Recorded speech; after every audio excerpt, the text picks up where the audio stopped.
This next panel is so near and dear to my heart. This is the art of sport, from court to canvas, where movement meets performance. This conversation will explore the artistic nature of athleticism, the cultural stories that are shaped through sports, and how a sports culture becomes a canvas for storytelling. A dynamic dialogue on the body as medium, message, and masterpiece. Thank you for joining us for this conversation.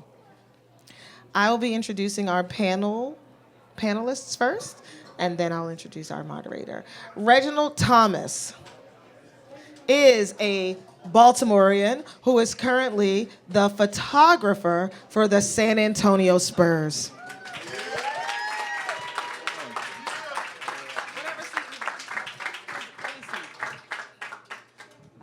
I don't think there are assigned seats, except for this one, I believe is your moderator. Kalila Beavers, also born and bred in Baltimore, is a creative director who works with some of sports' elite athletes in style and in creation.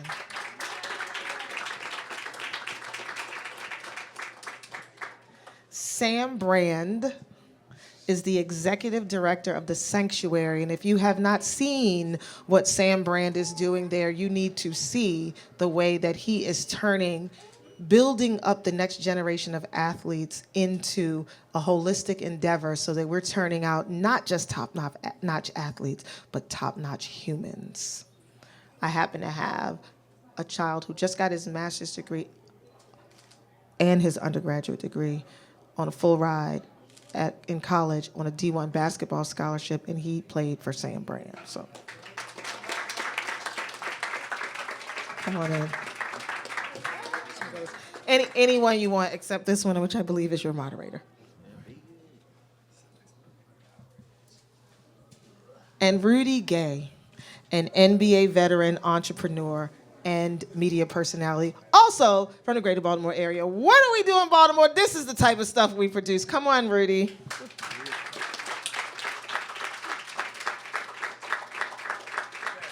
I said this at the beginning of the other panel, and I'll say it again. Our team has this charge where Tanya Miller and I will go to them and say, dream really big when we think of what we want to do in putting these conversations together and putting ours. Dream big, and then they'll come back with a pie in the sky sort of panel situation, and I'm like, we can't get that, and then we did it. So this is what that looks like. And so I will take a moment now to introduce a guy who I don't believe needs any introduction in this town. If you know anything about turning your story into a story that magnifies and elevates and tells Baltimore and what I've been calling Baltimore as the most gritty times pretty town that ever was. And if I could talk about someone who exemplifies gritty and pretty, it would be the moderator of the panel, Mr. D. Watkins. I don't think he wants me to call him pretty, but you know, Baltimore's gritty and pretty, and so you get the tag. Thank you for being here. The first time I heard it today. Thank you. Round of applause for Robin Murphy.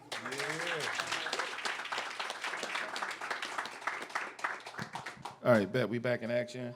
Artscape is beautiful. Y'all having a good time? Yeah. Can we clap it up for this amazing panel, these talented people? It's good because none of them knew each other. I introduced them all to each other today. And they're friends now, they're in a group chat. So we want to have a rich conversation about the intersection of art and sports, and I don't think we could have gotten together a better group of people. I want to start the conversation off with Rudy, not because he's the tallest, you know what I'm saying, but he's the best dressed here today. So, thank you, Rudy. Everyone knows you as this excellent, this extremely talented basketball player. But I've had the opportunity to follow your career and notice that you have impeccable taste, right? Aesthetically, right? So the question is, I just want to know what kind of music and what kind of art and what kind of things move you, just as a person in general. I don't want to say this just because it's Artscape, but I'm really into creativity. Like, not I just, and a lot of people up here know me, and they know me to always kind of move to the beat of my own drum. So I don't really follow the trends or anything. I try to not necessarily make my own, but just do what I like. Do what I think is tasteful, which is creativity to me. So the things that inspire me right now, I'd say I don't know, man. A retired 38-year-old basketball player, a good cup of coffee, maybe, a good TV show, stuff like that. But outside of just that kind of stuff, just anything creative, whether it's production, whether it's clothing, obviously, anything creative, I'm into. Kalila, you from Baltimore, I am. proud Baltimore native, and been in New York for how many years? 20 something. 22. Can you talk about that journey, coming from Baltimore and making a name for yourself, as a creative person, as an artist, as a person who works in fashion in New York? Yeah. I mean, the journey, it definitely wasn't easy. I was actually telling Rudy, and I was telling everybody in the green room earlier that I went on a walk this morning to the harbor. I walked from my hotel to the harbor and back. And it was just so nostalgic for me because the harbor was like, when I was a kid, it was the biggest place in the world to me, and I loved it. Like, I always wanted to go to the harbor. But just coming back here, it just brings back so many memories. So for me, I had to think about, like, why did I want to leave? And I had to ask myself why. And it's like, what did I want when I left? Like, what was I searching for when I left? And I feel like what I was searching for is now starting to be here. The creativity, the different types of, people that you don't typically see when you're just going outside, or what your parents to do. Those people are here now, and the city is growing and building in a different way. So for me, that experience of moving to New York, it's been great. Like, I've been able to build a career, have a family, be on our home, which is all great. But I feel like now I want something more. So it's like, I'm grateful, very grateful for the opportunity that I've had, that I still have. I've worked with Rudy. He's very modest, by the way, because what he said is like nothing of like what he actually does. He's gatekeeping. Yeah, like He low key, he gatekeeping right now. I get it. You're right. I gotta warm up, man. Yeah, yes. But just the opportunities have been endless. So that's what, for me, having that opportunity, doing that, and then coming back here, that's what I want to be able to give it back in a way that is meaningful and impactful, and that people can see and know that they can do it too, whatever it is that they want. And I don't even know if that answered the question, but I mean, a little that's bit. how I felt. I mean, I'm satisfied, like, semi. You went to the we've harbor. also You got known on each other you got on a for- paddle boat. Please, I did not.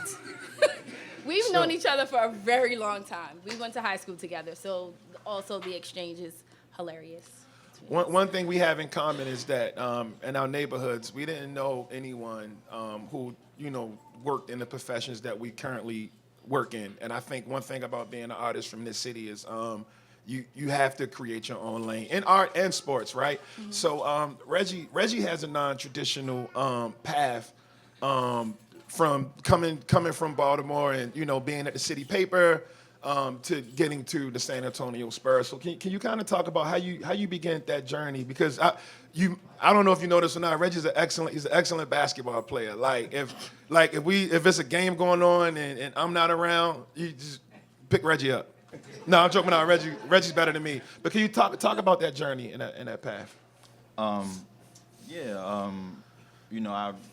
I went to school in Norfolk, Virginia, Norfolk State University. at the time, I didn't really know what I wanted to do. I changed my major maybe 4 or 5 times during that time. But, you know, at one point in time, I begged my mother for a camera. She's sitting right here in the front, you know, and, you know. Did she buy the camera? Yeah. Did you pay her back? Out of pocket. You know, and you know, just throughout that journey in undergrad, I spent a lot of time just kind of figuring out what it is I wanted to do and using the camera as a tool to kind of navigate campus. I was photographing sports, Greek life. My college roommate, who's right there, you know, at 2, 3 o'clock in the morning, like, yo, I got an idea, yo, it's something I want to try, and just spending all my time doing that and really shaping what it is I wanted to do and what my voice was and understanding what I was inspired by and what stories I wanted to tell. And throughout that time, obviously, you know, I grew up playing basketball. It's the game I was socialized through, you know, being obviously from Baltimore. And, you know, the most visible scar on my face is from playing basketball. You know, it's just so many different things there that, you know, led me to, you know, ultimately decide to, you know, hone in on sports and basketball specifically, and you know, was working with City Paper with Lisa right here. You know, we had a moment in the office when she was like, "You're not doing nothing. You need to figure out. You need to figure something out. You need to, you know, do something." And Like John Q. and you know, it lit a fire up under me, right? And during that time, like, you know, we was doing a lot of work around like the murders and all that different kind of stuff, and I told myself I really wanted to photograph basketball and really speak to how, you know, black people in Baltimore City self-actualize through sport, and that led me to eventually go to my alumni open gym, and I hooped with Coach Sam. I pulled him to the side, and I told him exactly what it is I wanted to do. I was very, you know, I was like, hey, I want to photograph the team, and spent a whole season, and that turned into basically 3 seasons. I was running study hall and teaching kids how to drive a little bit on the side, and you know, dealing with their girl drama and all that different kind of stuff. So, you know, it's just so many things, and so many people in this room today that you know, have.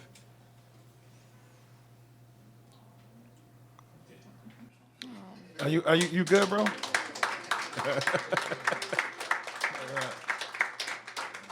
Thankful, you know.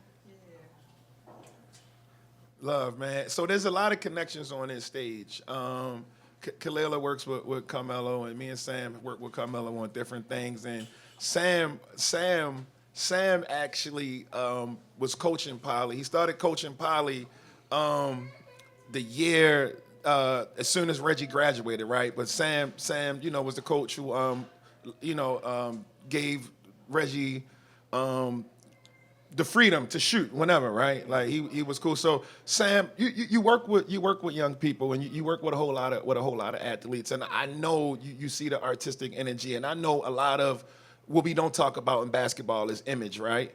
So Reggie's able to show players in a different way. How did you feel when he first came to you with that idea, and what did it mean to you when you saw the finished product? Well, I really had no idea what no expectation, no idea of what would turn out with Reggie coming to me with that. The open gym at Poly, our alumni base, the young people I got to work with and get to work with every day, I'm inspired by every day. So Rez just being Poly alum was enough for me to get started. And then so I'm quite sure every one of Rudy's coaches, when he was at Cecil, when he was at Spalding, you know, on to college and beyond, they knew they had somebody special around them, and there wasn't a whole lot needed to be said about it, and it was not, didn't take long for us to all realize we had somebody special around us with Reggie Thomas when he was taking our photos. Like every week we were caught up in.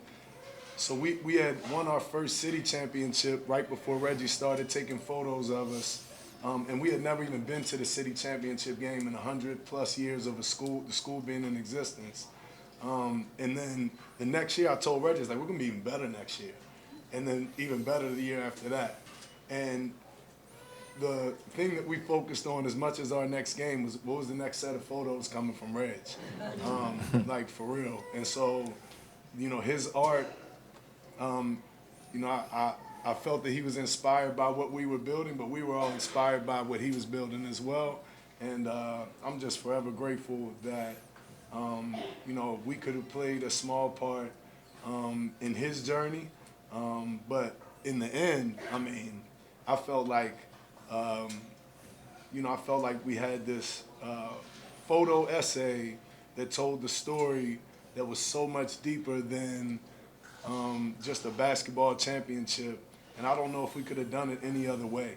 And so, you know, I'm forever grateful that through his art, he was able to tell the story of the depth of our, you know, the program that we built and its impact. So you saying if he didn't take the pictures, y'all would have lost? Well, I'll tell you what, it wouldn't have felt the way it did when we won. So, and ain't no point in thinking about him not taking those pictures at this point. For Kelela and Rudy, for both of you guys, we know that, you know, our art is something that we all share. It connects us all, right? Everybody's inspired by something. Everybody's moved by something. You know, the person who designed your watch to the person who picked the font for the print on your T-shirt is somebody's creativity, right? Rudy, you being in the NBA, and Kelela, you working in the NBA for so long. Can you talk about some of the career opportunities around art? Because this is a great looking group of people in the room, but I feel like most of them are not gonna be able to like be paid to play basketball. I could be reaching, but I want to say most of y'all, like, you know, looking around the room, I don't think Aaron's gonna make it. Pretty sure Currency Mike's not. Laura, you're not hooping. Like, it's, you too, Manny. So can you guys talk about all of the art? Talk about all of the art and all of the opportunities for art and creativity around the league. I can start. You can finish. Well, I guess for me, I'm also, I guess I need to start with the fact that my husband actually owns an art gallery in New York. I'm wearing his T-shirt. But, you know, so it's like kind of twofold for me. Having the opportunity to be creative in doing something that my dad and my brother, when I grew up, they would drive me insane with watching ESPN because they were sports fanatics. My brother played basketball. My dad played every sport. So for me to have this come full circle and actually start to dress people in the NBA, I mean, not just in the NBA, but mostly in the NBA, it was amazing. So the art part of it, just being able to be creative. I mean, I don't even know how many other, outside of like, I don't know how many other art careers, but I do think that there's a lot of careers in sports that you can do. I can't think of any more art things in particular. I mean, Rudy's podcasting is art. Oh, you're right. know. I'm sorry. Like social media, that's one. Marketing, like when you do advertising, I forgot. Yeah. There's a lot that's involved in that. Even somebody like, does anybody follow the New York Liberty and Ellie, the elephant? The way in the last 3 years that they have built the mascot up, she's bigger than the team at this point. She has more like endorsements than the actual, I can't say more, but she has a lot of endorsements and it's just a mascot. So I just think there's always ways to be creative. Maybe let me say that. There's always ways to be creative, and sometimes you can just create things for yourself. Take it to the person if you're thinking about something and just talk about it, because why not? You know, maybe people aren't thinking about it in that way. So I think in all sports is art in itself. You know, you have lots of different styles. You know, you have a lot of people that you can compare to another, and you can do that with art, you can do that with clothing, you can do that with anything. I don't think people really understand how creative you have to be to play a professional sport. You know, one, You're going full speed. You're dribbling the ball. People are reaching at it. And you have to get this basketball into this hole in front of 5 other people. And you can't just go do no straight line. So you have to be creative in how you do different things. And you see different people do it different ways. So I start there. That's creative, right there. You have your Kobe Bryants, you have your Michael Jordans, and people compare them, but you can see the differences. No matter how much you try to be like something, you do it your way. And I think what has happened recently has been people, and partly, because of the podcast, like, shameless plug, 7 p.m. Brooklyn. Check us out, me and Mello. But we get a chance now to actually speak our piece, wear the clothes we want to wear, say the things we want to say, do the things we want to do, and people see it. There was a quote a long time ago: "Shut up and dribble." No, we do a lot more than that. I'm a person. I like art. I like good wine. I like music. I like to wear jackets with mushrooms on it. Like, this is stuff I do. This is a good time. And I don't think Dee said this, but I've had a chance to work with Reggie for about, 3 years? Yeah, something like 3 years in San Antonio. And it's just him coming along for me. And I was, I'm a dinosaur. I've been in the league at that point for 13 years. I ended up playing 17 or 18. I don't want to count the 18th, but 17 years. Actually, I wouldn't count about the last 5, but I got paid, though. I tell you that. But I saw the transition in the beginning where it's just you're sweating, palming the ball, and pointing at the camera, to actually having an artistic eye, showing your story. And if y'all follow him or you follow San Antonio Spurs page, you'll see the difference between what he's doing and what you've seen in the past with photography. He's telling people stories, and it's a collaborative effort. And I mean, that's a testament to San Antonio for understanding what he brings to it, and it also shows the progression of art and sports. I can keep going on and on, but it's just there's a lot of things that can be Done. can be done. I forgot, like, as I was sitting here thinking that there's like, I'm also creative director of Carmelo's clothing line. That's your fault. I like it. It came out after the first collection that came out. No, me My and collection ain't come out yet. me and Mello have that kind of relationship, so that's what we do. But in saying that, there's so many other careers. Like people want to do clothing lines all the time. Creative directing, I guess that's one of the things that you do. I mean, there's photo shoots, there's photography, art direction. There's a million things that you can do creatively, and it's just about doing it. Like, just if that's where your lane is, just do it. So, yeah, that was the things that I thought about after the fact. No, excellent points. Rudy brought up 2 things that I want to go back to. The second thing is I want Reggie to just break down his artistic intentions behind documenting a basketball season, because he's right. It doesn't look like anything else you're seeing from any other sports team. I wouldn't be surprised if someone's trying to recruit him for like another team. But for Rudy, you mentioned music, you mentioned wine, you mentioned jackets with mushrooms. Just, and getting back to the taste we talked about doing when we first started, what's 5, if you had to pick 5 pieces of art, like if it's wine, clothing, food, music, or whatever that define you, what would it be? That's fun a little bit. You can go next, Sam. That's a tough question. I pride myself on being, open-minded and trying a lot of different things. So let me try to narrow it down to 5 things. I say the Blueprint, Jay-Z album. That's one. That's one of them. I feel like we still trying to figure out what he's talking about in some of those albums. Or I'm just figuring it out, one or the other. Flipping bricks and treating Beyonce right. It's like, I don't know nothing about that. Either. I don't know about either. Give me. let's say, I don't things. I have a capsule with United Rivers is a brand I invested in. It's a Western jacket, and that's been a staple for me that I'm really loving right now. Good wine, really good wine. Just I don't know. I can't say 5 things. I can give you 5 areas of things that I like. Like, Okay, I like that's cool. I like a good wine.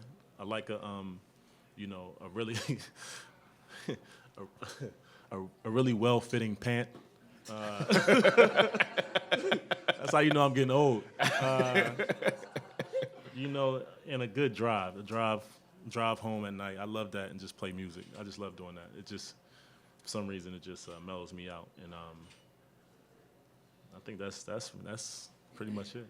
Like we sat here and they talk. I'm gonna think of like 5 other things, but that's just what I think about right now. You go ahead, Sam. You can lead off with Jordans, but go ahead. I got a chance to think about mine. Yeah, see, that's what I'm saying. So my mother is a lifetime artist. She is an oil painter. So I would say the first thing would be the family portrait of myself, my wife, and my 2 children. Oil painting for my mother. I grew up with oil paintings all in my house, and my love of art and collection is all about my mom. Shout out to moms. Too poor for pop culture. Oh, that trash. For real, like that. When I read that, I'm not an avid reader the way I would like to brag to be. All right, but when I read that, that was Baltimore in such a way that you my favorite writer, bro. Thank you, Real thank shit. you. Yeah, sure. You don't have to be an avid reader. Just read me. All right, so Thank you for that, though. Thank you, man. no, for real. Reggie's photo essay of our team, easy on the list for me. When I look at that, I get emotional every time. We got pictures of that all in the sanctuary. Reggie's gonna have his own wall in our Fire. gym, which he can put whatever he wants. But I know some of our pictures in that will be in there. I would say All Eyes on Me. Okay. The 2 discography. Some violence. That will remind me of I get my basketball journey. I guess I listened to that all the way through high school to college. Everybody on my team knew what I was going to be listening to in the pregame, and it was "Ambitions as a Rider" from that a good one. discography. It's a good one. How am I got 4 now. All right, my 5th one would be a pair of Maurice Malone jeans with the. Oh man. Because I just remember that from high school. This is good denim. How did I wear that? But I had like 8 pair at the same time. I just remember that as a part of style that was unique to an era that I grew up in. That probably won't happen again, but I appreciate it. Fire. Reggie, have you been to the sanctuary yet? Oh yeah, you're gonna love it when you go in there. But I do want you to get an opportunity to talk about your work, because like we already said, it's like nothing we ever seen around the NBA. So you can talk about not only what you do and how you do it, but what do you want to do next as you're on this journey? Thankfully, I'm going into my 7th year with the team. Over time, the coaching staff, the players, their families have entrusted me to not only document, the practices, but, the people invite me into their homes and photographing them with their families and birthday parties and gender reveals and pregnancy announcements. And, while that stuff don't hit KPIs and all the stuff that, help me necessarily keep my job, there's a section of, I guess, the archive that Sorry, what's a KPI? key performance indicators. Oh, okay. All I know that, all the numbers I don't particularly care about. It's a section. If I from time to time just think about how many photos I filed and how many don't necessarily get shared on the channels, but the ones that are most important to me have always been the photos that aren't of basketball. that speak to the humanity of the players and their interests. And I'm looking at Rudy right now, and one of my favorite photos that I took of him is in his crib with his boys coloring. Speaking to Khalil and what she does as it relates to, how many photos I have of Rudy walking into a game, and we talk about personal style and how that, how you present yourself and how important that is. I took a pic. I think it was in Memphis, and you had on this long blue mink. Fire. Khalil or Rudy? Oh, Rudy. Hold on, man. I mean, Khalil can have a blue mink. But yeah. She got a red one. Just kind of, just speaking to all these different, pieces of, who they are as people, and as you build that story out over time. Like sometimes on the day-to-day, like the wins and losses are a thing, but I always find like a photo, maybe 2 years ago or 4 years ago that I probably forgot that I took. And if I build out a story in a certain way, I can, speak to my time with Rudy or my time with Coach Sam in a way that's very specific to what I'm inspired by and what my interests are and why I chose to do what I do in the first place, which, started as, hey, my father taught me how to play basketball. It's a sport I grew up playing, but it's evolved into something much more deeper than that. And it's not, I think one of the things that keeps me going, I don't necessarily care about wins and losses, but, what stories I'm telling and how I can build that narrative up over time. And, it's layered as well as far as, like, how I photograph things and, trying to experiment and being inspired by, like, I'm inspired by, like, jazz music and black photographers from the 60s and before that. I'm not really chasing after numbers or nothing like that. Just, kind of pushing myself and while also telling the story of the people that I'm around. Khalil, you're moving into the space of being a creative director. What does that look like versus what you've already been doing throughout your career? Because I felt like you had the vintage store before you were styling, or was that at the same time? Same time. At the same time? But this is something completely different. And you can also talk about what you're doing for the city of Baltimore right now. Oh, we can talk about it? Yeah, you can talk about it. I'm just, all right. I'm a moderator. I'm not a Right. person to No, talk. I I'm was- just moderating. See, it's- Moderator Mike over this. Creative direction. I think that it's more of like a natural progression in the sense of like I don't even know how many more looks I can put together. That's the thing. I put together a ton of looks in the last 15, 20 years maybe, almost 20 years. Yeah. No, maybe. Really. That's why I wish we had the big screen so we can see the best and the worst. But go ahead. It is. It's definitely some bad words. Nobody's perfect out here. But what I'm saying is, I think it's a natural progression. I'm definitely in the space of saying, like, it's more about the people who work with me and helping them to build their careers, and then me moving on to do other things that sort of feed how I feel right now. I've started an agency where it represents creatives, makeup, hair, nails, styling, photography. So that was like 2 years ago. And the reason why I started is because I thought when Melo retired that he wasn't going to do nothing. And that is the complete opposite of what's happening right now. The man is everywhere, which I'm very grateful for and happy for, but that's what I'm doing also in the middle of styling. So now it's more about, like, how am I taking this to the next level with creative direction? And I'm currently, Dee has brought me on to a project or told, like, we are working on this project together, where we are doing an exhibition at the Pratt Library, the main library, about Melo's life, and his life from Baltimore to now. And that's in his Hall of Fame year. That's what we're working on, and it's a big lift. It's a big project because it will take up the entire library, and it will be an exhibition that is around about 2 months.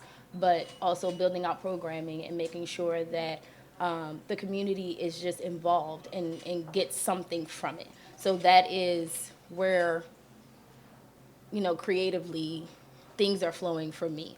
I'm also working with Rudy on things and not just in styling and, trying to, help shape the narrative of what this period looks like. I'm helping him with it. I'm not shaping the narrative, but just helping him with it and getting to know people in a way that I didn't know them before. Like I said, we've known each other for years, but these past, few months, I think since you started at 7 p.m., we've just been able to know each other a lot better, just knowing about family, knowing about things that you like. He actually taught me how to DJ last night, and I was like, And one night, shut up. She still need work.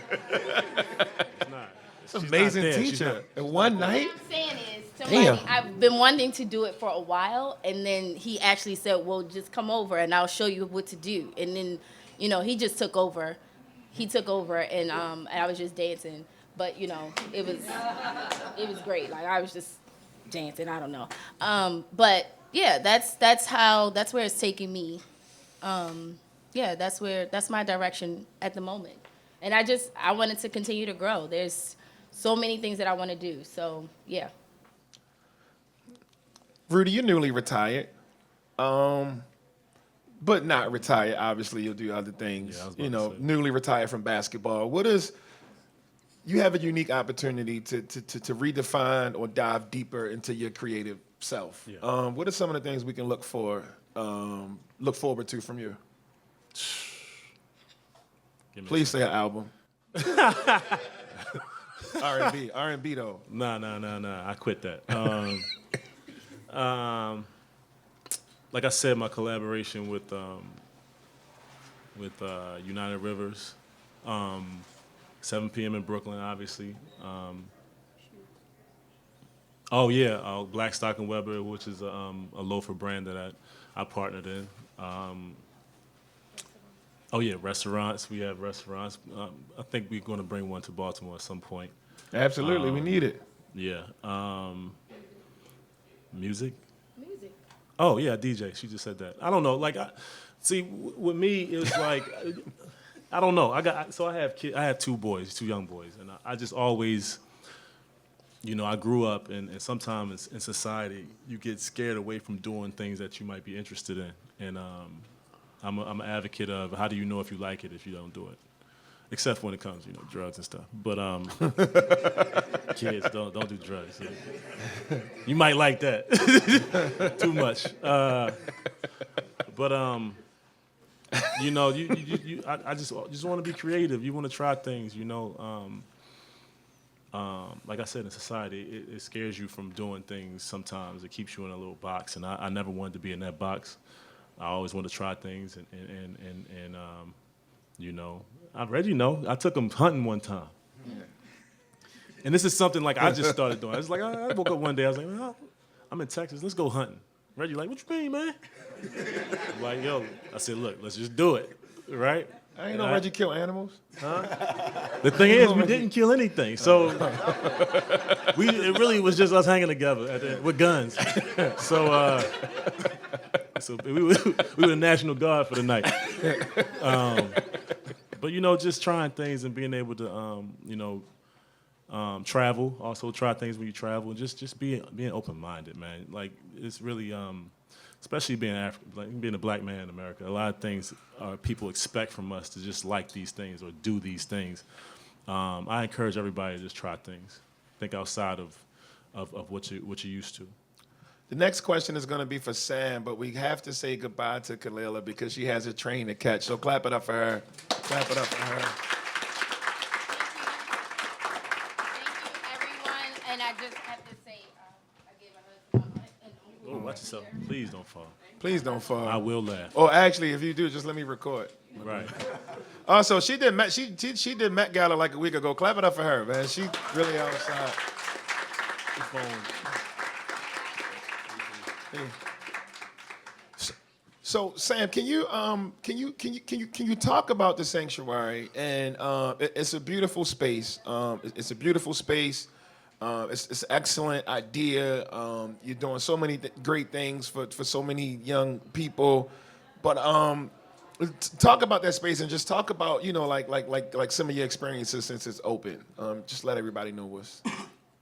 So the motivation behind the space was my experience growing up in developmental programs here in the city. We're through recreation centers, we're through public school, and free opportunities. I didn't grow up in a family where me having different interests, they could afford to do too much with it.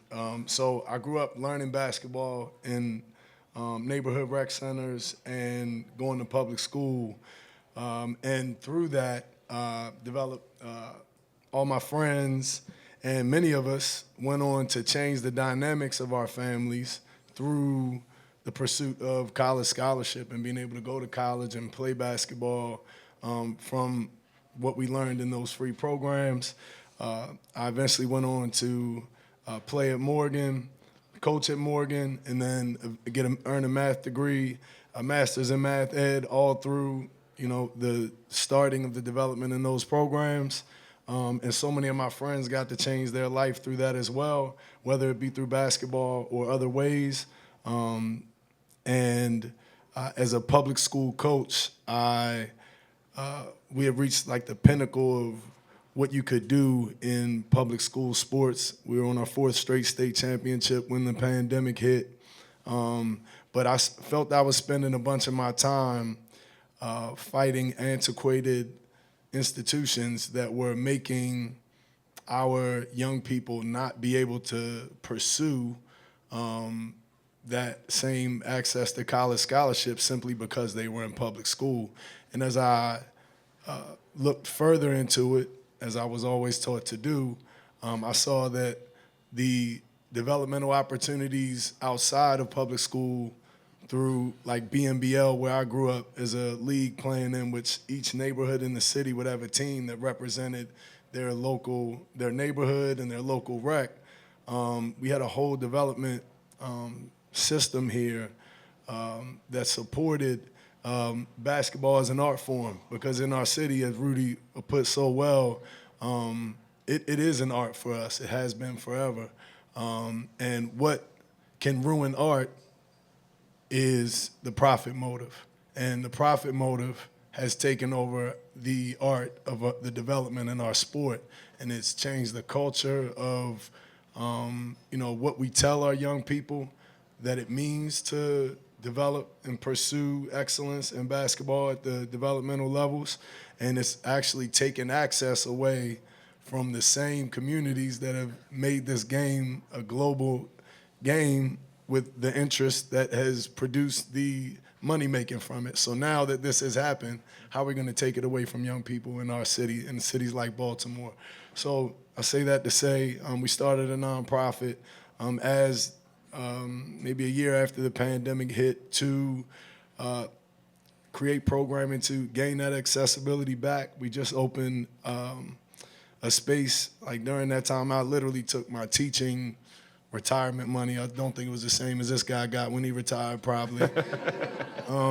But I took that to start what has become the Sanctuary, and we opened this place, and it is about creating programming to bring the game back, to bring accessibility back, and figuring out a way to keep this art form out of the hands of people that are only trying to make money off of it. How can we support you? Cash, homie. Man, I appreciate being here. I appreciate getting the word out about it. I'll say this. This is my first time saying this. So we are going to donation-based training. And if you know basketball, nobody does that. I won 4 state championships as the head coach. And I'm doing donation-based training in Baltimore City. Get the word out about it.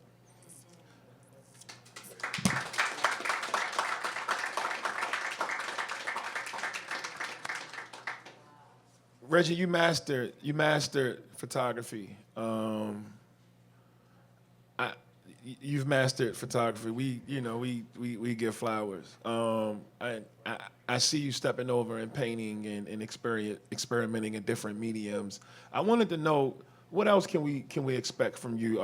Do you want to make a film? Do you have ambitions in telling stories using different mediums? What are some of the things that you want to achieve next? I do eventually want to, kind of start to dabble in writing, commercials, short stories, directing, art directing,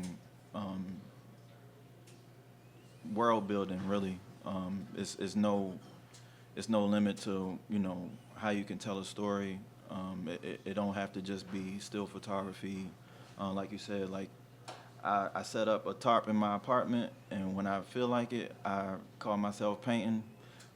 Last summer, I spent a lot of time working with epoxy and different materials. Just going to Home Depot and everybody in there actually building stuff, and I'm asking questions like, "This is what I want to do. Where can I find these materials?" And they thinking that I'm building a house. I'm like, "Nah, bro. Like, I'm making something." You know what I'm saying? So, just kind of evolving in those ways, and You look like an inexperienced homeowner. just kind of dabbling, and seeing what more I can do. I wouldn't say I'm complacent in what I'm doing right now, but I always want to continue to challenge myself.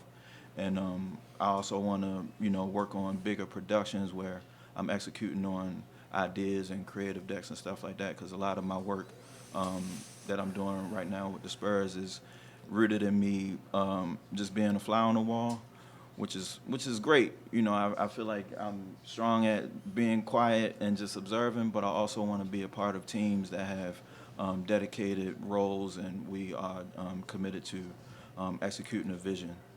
So it's not limited to just photography, but I want to paint on bigger scale. I want to learn how to work in different mediums and with oil paintings and acrylics, and I got a whole note in my phone, like wood forming, like thermal forming plastics. Like, it's a lot of stuff that I want to do, and I feel like, to be honest, a lot of that has come from how much time I spend in hotels and on buses and on planes, with just me and my headphones and ideas and living alone in San Antonio. So, in a way, that time being being in San Antonio has also expanded, what I think I want to try next. So. One quick question for Rudy, then I want to just open it up to see if we have time for a few from the audience. Welcome Rudy back to Baltimore. He said he's home. He said he's home. He said he's home. He's home. And I want to ask, what do you want to see in the city now that you're here? What are some of the cool things you want to get into with your family, your friends? Like, what do you expect from the city? I want more waterfalls. This is how I'm thinking, but I'm just... It's just you can't affect change if you're not in it, right? Absolutely. And I think this city is a beautiful city. We talk about it. We talk about it upstairs, and I'm gonna continue to talk about it. But I don't think people really see it in the eyes that we see it. And I think there's a lot of things. This is Charm City. It's a lot of charm to it. I think there is some places where we could upgrade and modernize. But you could say that about any city. But I think being here, a person that has been around and seen different cities, different countries, and been able to go different places, and with the eclectic taste for some of the things that people might not be exposed to here, I do think I can be a part of that change and bringing the city to where I think where it used to be.